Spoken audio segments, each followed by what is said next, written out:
लाहौल स्पीति में हुई भारी बर्फबारी से वहां का पारा -25 डिग्री सेल्सियस तक लुढ़क गया। तापमान में भारी गिरावट आने से वहां बहने वाली चंद्रभागा नदी जम गई और नदी का पानी बर्फ में तब्दील हो गया। ठंडी हवाओं की वजह से चंद्रभागा नदी का करीब 80% से ज्यादा हिस्सा जम गया। वहां तक जहां तक नजर गई वहां सिर्फ बर्फ की मोटी परत जमी नजर आई। जो थोड़ा बहुत पानी नदी में बह रहा था उसमें भी बर्फ के छोटे छोटे टुकड़े तैरते हुए दिखाई दिए। पहाड़ों से रिसकर गिरने वाला पानी भी इस कड़कड़ाती ठंड में जम गया। इसके अलावा नदी के आसपास मौजूद कई पहाड़ बर्फ की सफेद चादर से ढके हुए नजर आए। ऐसा लग रहा था कि मानो उन पर किसी ने सफेदी कर दी। हड्डियां कपा देने वाली इस ठंड का असर वहां के लोगों की रोजमर्रा की जिंदगी पर भी पड़ रहा है। संगम जो है वहाँ भी बर्फ की परत जमी हुई है। हमारे गांव में पानी के सोर्स भी बंद हो रहे हैं, बहुत दिक्कत आ रही है पानी की। जादवपुर यूनिवर्सिटी के छात्रों की पुलिस से झड़प हो गई। पश्चिम बंगाल की जादवपुर यूनिवर्सिटी में जेएनयू हिंसा के विरोध में प्रदर्शन कर रहे छात्रों की पुलिस के साथ झड़प हुई। हंगामा बढ़ने पर पुलिस ने लाठीचार्ज कर छात्रों को खदेड़ा। चेन्नई में छात्रों ने जेएनयू में हुई हिंसा के विरोध में कैंडल मार्च निकाला, जिसमें अलग अलग संगठन से जुड़े लोगों ने भी हिस्सा लिया। तमिलनाडु की कोयम्बतूर में लेफ्ट पार्टियों से जुड़े छात्र संगठनों ने जेएनयू छात्रों के समर्थन में रैली निकाली और एबीवीपी को जेएनयू में हुई हिंसा का जिम्मेदार बताया। मुंबई में जेएनयू में हिंसा के विरोध में प्रदर्शन के समय कश्मीर की आजादी के नारे लिखे पोस्टर पर पूर्व सीएम देवेंद्र फडणवीस ने सीएम उद्धव ठाकरे की चुप्पी पर निशाना साधा। मुंबई में जेएनयू में हुई हिंसा के विरोध में हुए प्रदर्शन में हिंदी सिनेमा की कई हस्तियां भी पहुंची, जिनमें अनुराग कश्यप, जोया अख्तर, दिया मिर्जा और तापसी पन्नू भी शामिल रहे।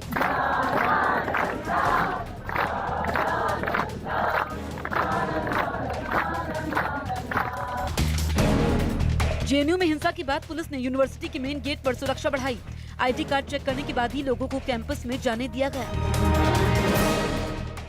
सुप्रीम कोर्ट ने उन 60 बच्चों को डिटेंशन सेंटर में भेजे जाने के दावे पर केंद्र और असम सरकार से जवाब मांगा, जिनका नाम एनआरसी में नहीं है। इस मामले में सुप्रीम कोर्ट के सामने ये जानकारी रखी गई कि असम में ऐसे 60 बच्चों की पहचान हुई है जिन्हें उनके माता पिता से अलग रखा गया। दावा है कि इन बच्चों के माता पिता का नाम तो एनआरसी में आ गया, लेकिन वो इस लिस्ट से बाहर रह गए। शक जताया जा रहा है कि सरकार ने इन बच्चों को उनके माता पिता से अलग कर किसी डिटेंशन सेंटर में रखा है।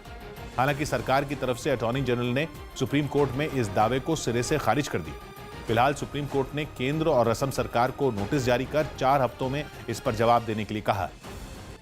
उत्तराखंड में मौसम ने एक बार फिर करवट ली है। राज्य के ऊंचे इलाकों में पहले ही कई फीट बर्फ जमी है। ऐसे में मौसम विभाग की चेतावनी ने लोगों की मुश्किलें बढ़ा दी है।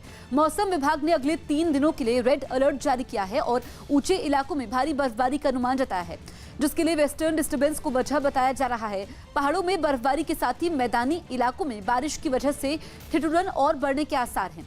इसके साथ ही मैदानों में कोहरे और धुंध की वजह से लोगों की परेशानी बढ़ सकती है। तो मौसम विभाग ने रेड अलर्ट जारी किया है। उत्तराखंड में 3 दिन के लिए मौसम का रेड अलर्ट है। भारी बर्फबारी का अनुमान है। लगातार वहां पर बर्फबारी हो रही है, जिससे जो स्थानीय लोग हैं उनकी परेशानी बढ़ गई है। जहां तक नजर जा रही है इन तस्वीरों में सिर्फ बर्फ ही बर्फ है। इस बीच कुछ बच्चे मस्ती करते नजर आए। जो सैलानी है वो बेहद खुश है और इस मौसम का इंतजार करते हैं, लेकिन आवाजाही पर असर पड़ा है। और ये आप देखिए, मकानों की छतों के ऊपर बर्फ, मैदान है वहां पर बर्फ है, पेड़ों के ऊपर बर्फ है और हर तरफ बर्फ ही बर्फ है। जापान की राजधानी टोक्यो में रोबोटिक कुत्तों के लिए एक कैफे की शुरुआत की गई। खास तरह के इस कैफे में इन रोबोटिक कुत्तों और उनके मालिकों के लिए कई तरह के इंतजाम किए गए, जहां कई लोग अपने रोबोटिक कुत्तों के साथ पहुंचे। इस दौरान ये नकली कुत्ते वहां एक दूसरे के साथ खेलते हुए नजर आए। कैफे में मौजूद लोग अपने रोबोटिक कुत्तों को दुलारते हुए भी दिखे। कई तरह के सेंसर से लैस ये कुत्ते भी अपने मालिक के इशारों का जवाब देते नजर आए। एक रोबोटिक कुत्ता तो गेंद के साथ ठीक असली कुत्तों जैसा खेलता दिखा। कुत्तों की तरह दिखने वाले इन रोबोट को सोनी कंपनी ने बनाया है, जो काफी हद तक असली कुत्तों के जैसा ही बर्ताव करते हैं। इस कैफे में हर रविवार का दिन रोबोटिक कुत्तों और उनके मालिकों के लिए तय किया गया है, जहां वो एक दूसरे के साथ मिलजुल सकेंगे। अमित शाह ने मिस्ड कॉल अभियान में लाखों कॉल आने का दावा किया। गृह मंत्री अमित शाह ने नागरिकता संशोधन कानून के समर्थन में शुरू किए मिस्ड कॉल अभियान के तहत 4 दिन के अंदर 50 लाख से ज्यादा कॉल आने का दावा किया। भारतीय बौद्ध संघ नाम के संगठन से जुड़े लोगों ने बीजेपी के कार्यकारी अध्यक्ष जेपी नड्डा से मुलाकात कर नागरिकता संशोधन कानून लागू करने के लिए आभार जताया। नागरिकता बिल जो है ये देश के हित है, बौद्धों के हित है। जिन लोगों ने आज वो लोग विरोध कर रहे हैं, जिन लोगों ने अफगानिस्तान में बुद्ध की मूर्तियां तोड़ा था। बिहार के कटिहार में यूथ कांग्रेस के 2 कार्यकर्ताओं ने नागरिकता संशोधन कानून के विरोध में 3 दिन तक अपने आधे शरीर को गड्ढे में रखने का ऐलान किया। दिल्ली चुनाव में पहली बार 2,60,000 से ज्यादा दिव्यांग और बुजुर्ग मतदाताओं को पोस्टल बैलेट से मतदान करने की सुविधा मिलेगी। पाकिस्तान की जेल से रिहा हुई भारत के 20 मछुआरे पंजाब में अटारी वाघा बॉर्डर से होते हुए अपने देश लौटे।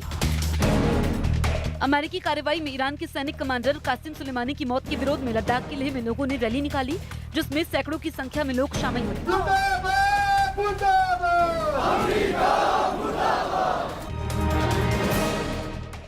केंद्रीय मंत्री और दिल्ली में बीजेपी के चुनाव प्रभारी प्रकाश जावड़ेकर ने दिल्ली सरकार पर केंद्र की योजनाओं को लटकाने का आरोप लगाया और दिल्ली में बीजेपी की सरकार बनने की बात कही। एक ट्रिपल इंजन अब दिल्ली के लिए चाहिए। केंद्र में मोदी सरकार, दिल्ली में बीजेपी सरकार और एमसीडी में बीजेपी का कारोबार, तो यहाँ के विकास का रास्ता तभी प्रशस्त होगा। उत्तराखंड ही नहीं, हिमाचल प्रदेश में भी एक बार फिर से बर्फबारी का सिलसिला शुरू होने से लोगों की परेशानी बढ़ गई है। बर्फबारी की वजह से कई इलाकों में सड़कें बंद हो चुकी हैं। मौसम विभाग ने वेस्टर्न डिस्टर्बेंस की वजह से अगले कुछ दिनों तक बर्फबारी जारी रहने का अनुमान जताया है। यही नहीं, शिमला, लाहौल स्पीति, किन्नौर, कुल्लू, कांगड़ा, चंबा और मंडी के ऊंचे इलाकों में भारी बर्फबारी की आशंका की वजह से ऑरेंज अलर्ट जारी किया गया है। बर्फबारी की वजह से वहां पर जो स्थानीय लोग हैं वो परेशानी है, लेकिन इस बीच आप सैलानियों को देख सकते हैं जो इस बर्फबारी का मजा ले रहे हैं, डांस कर रहे हैं। और जो परेशानी है वो बढ़ गई है क्योंकि लंबा जैम लग गया है बर्फबारी की वजह से और लोग छाता लेकर सड़कों पर हैं और गाड़ियों की रफ्तार भी थम गई है। आप देख सकते हैं क्योंकि जब लगातार बर्फबारी होती है उसके बाद आवाजाही पर असर पड़ता है। ये आप देखिए, और कई फीट तक बर्फ जमा हो रही है। ऐसे में जो आने वाले दिन है उसको देखते हुए मौसम विभाग ने ऑरेंज अलर्ट जारी किया है। स्नोफॉल जो ऊपरी इलाकों में भी रहेगा, जिसमें डिस्ट्रिक्ट शिमला, लाहौल स्पीति, किन्नौर का इलाका है, मंडी डिस्ट्रिक्ट का ऊपर का इलाका और कुल्लू और साथ में चंबा के इलाके, यहाँ पे हैवी स्नोफॉल हो सकता है। बाकी जो हिमाचल प्रदेश के मिडीज और लोइज वाले इलाके हैं वहाँ पे कुछ एक जगह पे तेज़ बारिश के साथ ओलावृष्टि होने की भी पॉसिबिलिटी है।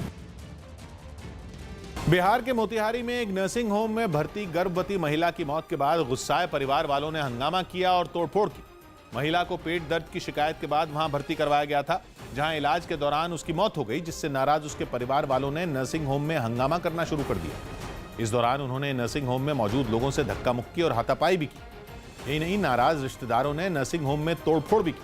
उन्होंने वहां का फर्नीचर उठाकर सड़क पर फेंक दिया और वहां जाम लगाकर हंगामा किया।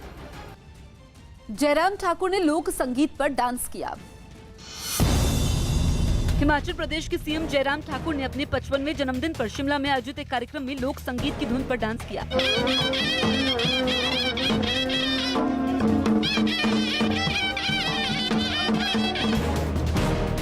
हिमाचल की लाहौल स्पीति में एक बार फिर हुई भारी बर्फबारी के बाद पहाड़ों पर बर्फ की मोटी चादर बिछी।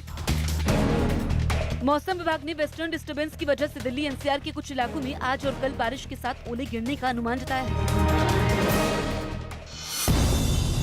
झारखंड के सीएम हेमंत सोरेन ने बरहेट विधानसभा सीट के विधायक के तौर पर शपथ ली, जिसके बाद ये साफ हो गया कि दुमका विधानसभा सीट पर 6 महीने के अंदर उपचुनाव होगा। यूपी के ग्रेटर नोएडा में अफ्रीकी मूल के 2 लोगों के बीच मारपीट का एक वीडियो सोशल मीडिया पर वायरल हो गया, जिस पर पुलिस ने जांच के बाद कार्रवाई का भरोसा दिया। तो इसकी जांच की जाएगी, अगर ये दोषी पाए जाएंगे तो इन पर मुकदमा लिखा जाएगा और इन्हें जेल भेजा जाएगा। अलीगढ़ में डीएम ने महिला सुरक्षा सेल की शुरुआत की, जिसमें महिलाओं के खिलाफ होने वाले किसी भी तरह के अपराध की शिकायत दर्ज करवाई जा सकेगी। 4 ऑपरेटर्स रहेंगे जो 24 घंटे काम करेंगे। कोई भी शिकायत आएगी तुरंत इसको अटेंड करना, अटेंड करके संबंधित को थानाध्यक्ष को भेजना है। पाकिस्तान के ननकाना साहिब गुरुद्वारे पर हुए हमले और सिख समुदाय के एक लड़के की बेरहमी से हत्या की अकाली दल और कांग्रेस ने केंद्र सरकार से शिकायत की। कुछ रोज पहले लोगों की भीड़ ने सिखों के पवित्र धर्म स्थल ननकाना साहिब गुरुद्वारे पर हमला बोल दिया था।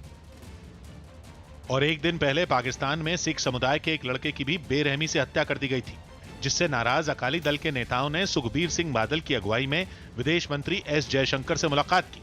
ननकाना साहिब गुरुद्वारे में जो है तोड़फोड़ की गई थी, साथ ही एक सिख युवक को जो है मार दिया गया था और यही नाराज़गी लेकर जो है इसी को लेकर अकाली दल के नेता जो है सुखबीर सिंह बादल जो है यहाँ पे पहुँचे हैं। विदेश मंत्री से मुलाकात के बाद अकाली दल के नेताओं ने मीडिया से बातचीत की, जिसमें उन्होंने भारत सरकार से इन दोनों मुद्दों को अंतर्राष्ट्रीय मंच पर उठाने की अपील की।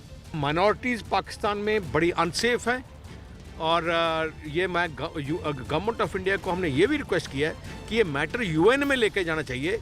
कांग्रेस ने भी पाकिस्तान में सिख समुदाय को निशाना बनाए जाने की घटनाओं पर चिंता जताई और केंद्र सरकार से पाकिस्तान के खिलाफ कार्रवाई की मांग की। जो भी आपकी फॉरेन मिनिस्ट्री ने किया वो लोगों तक आप बताओ तो सही। अभी तक तो ऐसे लग रहा है कि बिल्कुल कोई किसी किस्म की कोई कार्रवाई नहीं हुई। वहीं इन दोनों मामलों में केंद्र सरकार ने भी पाकिस्तान सरकार से आरोपियों पर कार्रवाई की अपील की। वहाँ ऐसे लोगों पर निश्चित रूप से वहाँ की सरकार को कार्रवाई करनी चाहिए। जम्मू कश्मीर के पुंछ में भारी बर्फबारी की वजह से जनजीवन अस्त व्यस्त हो गया है। बर्फबारी के साथ हो रही हल्की बारिश ने पूरे इलाके में ठिठुरन बढ़ा दी है, जिसकी वजह से लोग घरों में कैद रहने को मजबूर हैं। जिनको जरूरी काम के लिए घर से बाहर निकलना पड़ रहा है, वो लोग भी ठंड से बचने के लिए आग का सहारा ले रहे हैं। तो जम्मू कश्मीर की पुंछ की तस्वीरें आप देखिए, जहां पर बर्फबारी से ठंड बढ़ गई है और वहां पर आवाजाही पर असर पड़ा है और अगले कुछ दिन ऐसा ही मौसम बने रहने की संभावना है। पुंछ में लगातार बर्फबारी हो रही है। आप देखिए कि गाड़ियों की रफ्तार थम गई है, पहिए जम जाते हैं बर्फबारी में और ऐसे में काफी मुश्किल होता है ड्राइव करना ऐसी स्थिति में, और लोगों को घर में रहने की हिदायत दी गई है। काफी सारे ऐसे इलाके हैं जहां पर बर्फ को हटाना पड़ रहा है और सैलानी तो एक तरफ खुश हैं। आप ये बच्चों को देखिए जो बर्फबारी का मजा ले रहे हैं, लेकिन स्थानीय लोग की मुश्किलें ज्यादा बढ़ जाती हैं। यहाँ पे बहुत मज़ा आ रहा है और अभी स्कूल की छुट्टियाँ भी चल रही हैं तो हम यहाँ पे आ रहे हैं, तो यहाँ पे बहुत सारे बच्चे भी हैं, उनके साथ हम स्नो में खेल रहे हैं तो बड़ा मज़ा आ रहा है। जो भी टूरिस्ट हैं from with in and outside of the state कि यहाँ विजिट करें, अच्छा इंफ्रास्ट्रक्चर है और बहुत अच्छी जगह है और बहुत ज़्यादा यहाँ ओवर एक्सप्लॉइटेड नहीं है, बहुत ज़्यादा टूरिस्ट का रश नहीं है। आप आएंगे यहाँ तो बहुत अच्छा फील करेंगे। केन्या के लामू में एक अमेरिकी सैन्य ठिकाने को आतंकियों ने निशाना बनाया। बताया गया कि आतंकी संगठन अल शबाब ने इस हमले को अंजाम दिया, जिसमें एक अमेरिकी सैनिक समेत कुल 3 लोगों की मौत हो गई। जिस जगह पर यह हमला हुआ वहां पूरे इलाके में काला धुआं छा गया। धमाके के बाद आसमान में उठता काला धुआं काफी दूर से नजर आ रहा था, जिसके बाद आसपास रहने वाले लोगों में अफरा तफरी मच गई। हमले के तुरंत बाद वहां मौजूद अमेरिका और केन्या के सैनिकों ने भी मोर्चा संभाल लिया और हमलावरों को मुंहतोड़ जवाब दिया। अमेरिकी सैन्य ठिकाने पर यह आतंकी हमला काफी प्लानिंग के साथ किया गया था। आतंकी संगठन अल शबाब ने एक बयान जारी कर इस हमले की जिम्मेदारी ली। दिल्ली महिला आयोग ने दिल्ली पुलिस को नोटिस भेजा।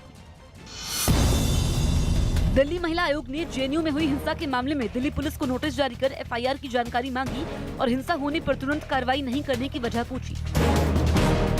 बिहार के भागलपुर में तिलका मांझी विश्वविद्यालय में आरजेडी की छात्र इकाई से जुड़े कार्यकर्ताओं ने जेएनयू हिंसा के विरोध में प्रदर्शन किया और केंद्र सरकार का पुतला फूंका। महाराष्ट्र के सीएम उद्धव ठाकरे एक बार फिर रामलला के दर्शन करने अयोध्या जा सकते हैं। खबर है कि मंत्रियों के पदभार संभालने के बाद वो अयोध्या जाएंगे। पश्चिम बंगाल की पुरुलिया में नागरिकता संशोधन कानून के समर्थन में रैली निकालने के समय बीजेपी कार्यकर्ताओं की पुलिस से तीखी झड़प हो गई, जिसमें कई कार्यकर्ता घायल हो गए। बिहार के अररिया में नागरिकता संशोधन कानून का विरोध कर रहे लोगों ने वहां से गुजर रहे सीएम नीतीश कुमार के काफिले को काले झंडे दिखाए। आगरा में पुलिस ने लोगों को जागरूक करने के लिए ताजमहल के आसपास ड्रोन न उड़ाने की चेतावनी वाले पोस्टर लगवाए।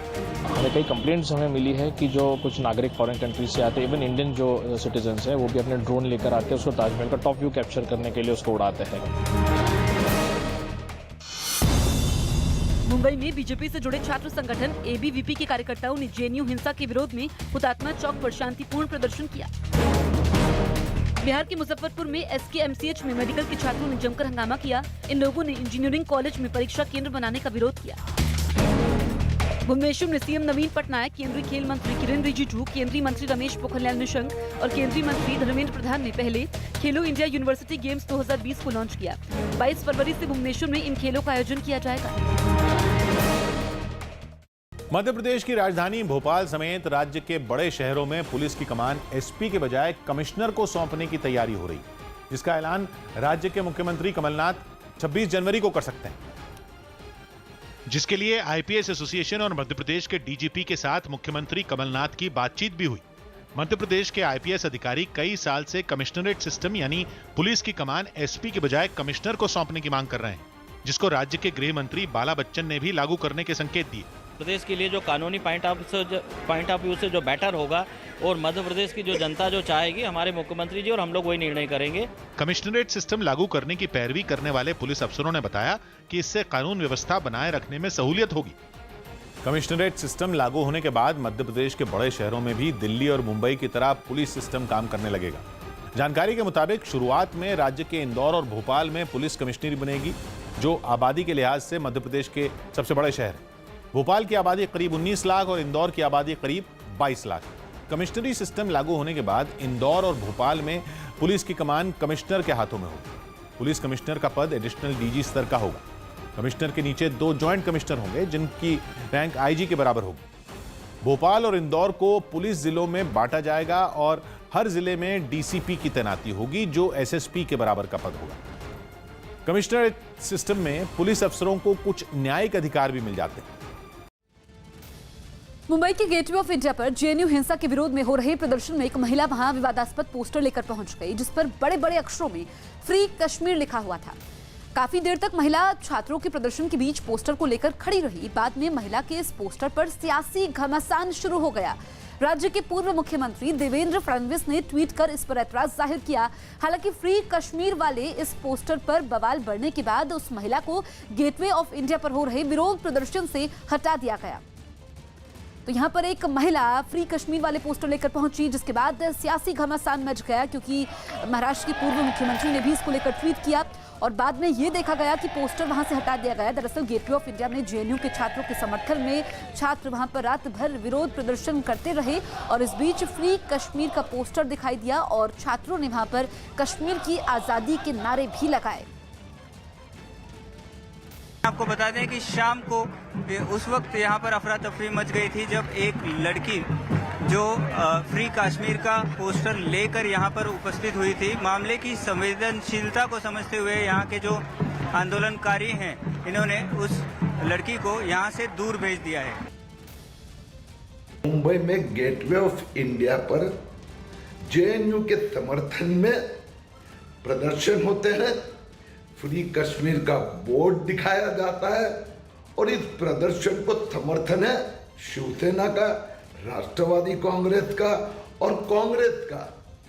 और मुझे डर है ठाकरे सरकार इसके खिलाफ कोई कार्रवाई नहीं करेगी।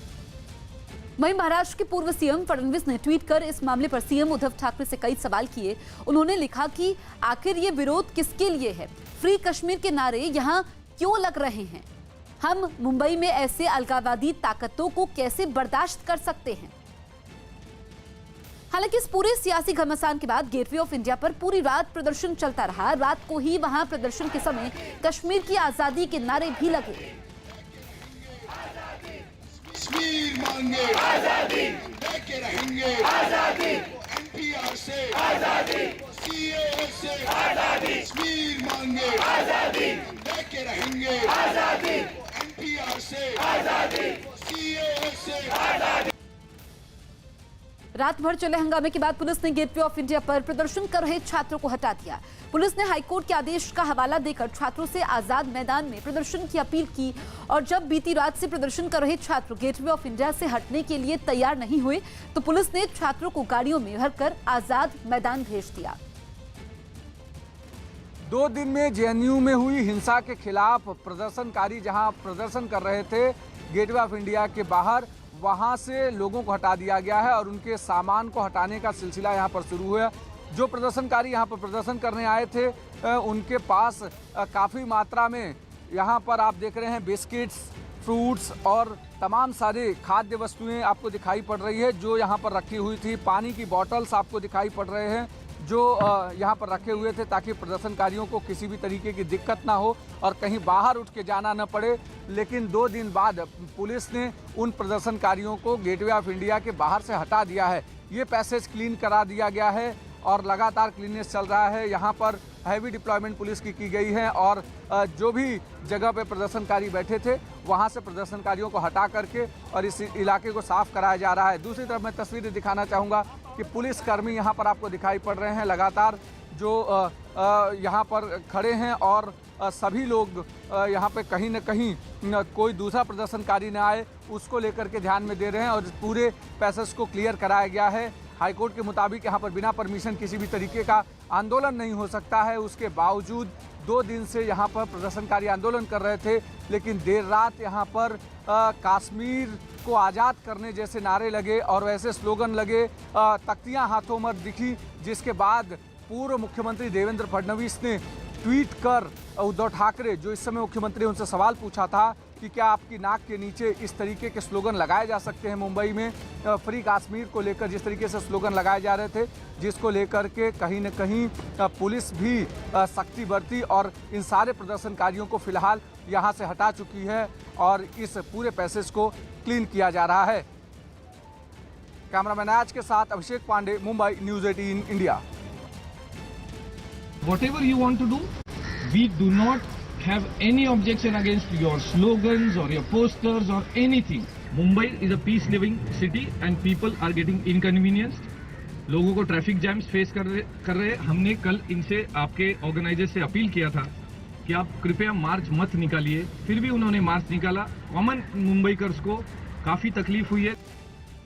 जवाहरलाल नेहरू यूनिवर्सिटी में हुई हिंसा के खिलाफ देश भर में छात्र सड़कों पर उतर गए। जयपुर में तो राजस्थान विश्वविद्यालय के बाहर कांग्रेस की छात्र इकाई एनएसयूआई और बीजेपी के छात्र संगठन एबीवीपी के बीच हाथापाई हो।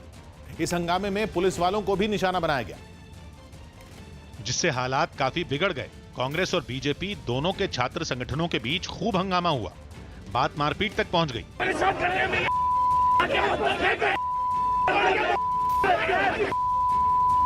पुलिस ने बीच बचाव की कोशिश की, लेकिन इससे भी कोई फायदा नहीं मिला। एबीवीपी और एनएसयूआई के कार्यकर्ताओं ने एक दूसरे पर लात और घूंसे बरसाने शुरू कर दिए। इस वक्त एक्सक्लूसिव तस्वीरें किस तरह से भिड़ गए हैं दोनों संगठन।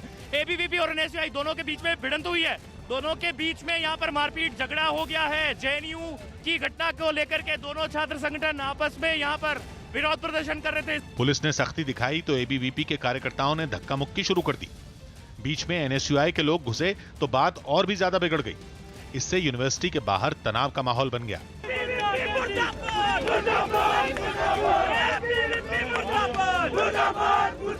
राजस्थान यूनिवर्सिटी के अंदर चल रहा एबीवीपी और एनएसयूआई का विरोध प्रदर्शन सड़कों पर आ गया है। पुलिस कोशिश कर रही है, इनको हटाने की कोशिश कर रही है, लेकिन रुकने को तैयार नहीं है। आखिरकार पुलिस को बंद करना पड़ रहा है। कांग्रेस की छात्र इकाई एनएसयूआई के कार्यकर्ताओं ने धरना दिया तो उन्हें घसीटकर पुलिस ने गाड़ियों में भर दिया। कुछ के साथ मारपीट भी की गई।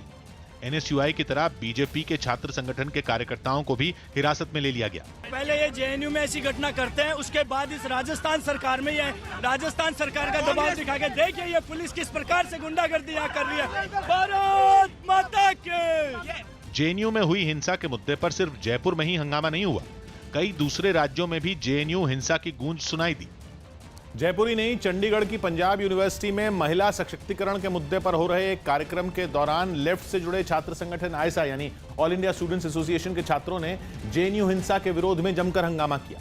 ये छात्र इसलिए भड़क गए क्योंकि वहां पहुंचे हरियाणा विधानसभा के अध्यक्ष ने अपने भाषण में जेएनयू हिंसा में घायल हुई लड़कियों का जिक्र नहीं किया, जिस पर आयसा के छात्रों ने हंगामा शुरू कर दिया और बीजेपी से जुड़े छात्र संगठन एबीवीपी पर हिंसा का आरोप लगाते हुए उनके खिलाफ नारेबाजी करने लगे।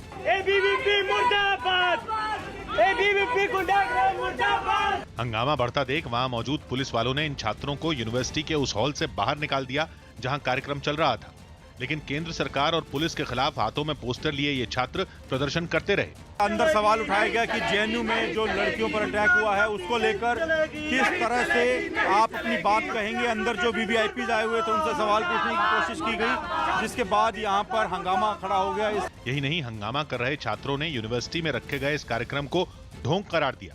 सेमिनार ढोंग है और उस ढोंग का नकाब का पर्दाफाश करने के लिए हम लोग यहाँ पे इकट्ठे हुए हैं। इस बीच हरियाणा विधानसभा के स्पीकर ज्ञानचंद गुप्ता ने इस हंगामे को सोची समझी साजिश बताया। एक प्री डिटरमिन्ड और प्रायोजित जो है एक इनका एक्ट था।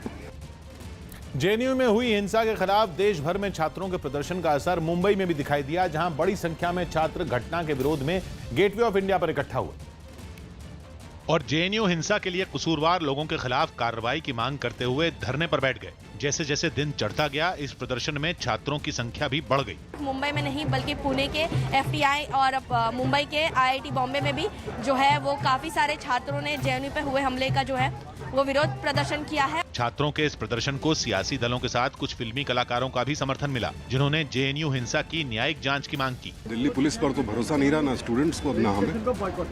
जुडिशियल इंक्वायरी हो तो जो भी है, लेफ्ट वाले हैं तो लेफ्ट वाले पकड़े जाए, जो भी जिम्मेदार हो पकड़ा जाए, सजा मिले। कमोबेश प्रदर्शन की ऐसी ही तस्वीरें एएमयू से भी सामने आई। वहां भी अलीगढ़ मुस्लिम यूनिवर्सिटी के छात्रों ने जेएनयू हिंसा के विरोध में एक तिरंगा मार्च निकाला।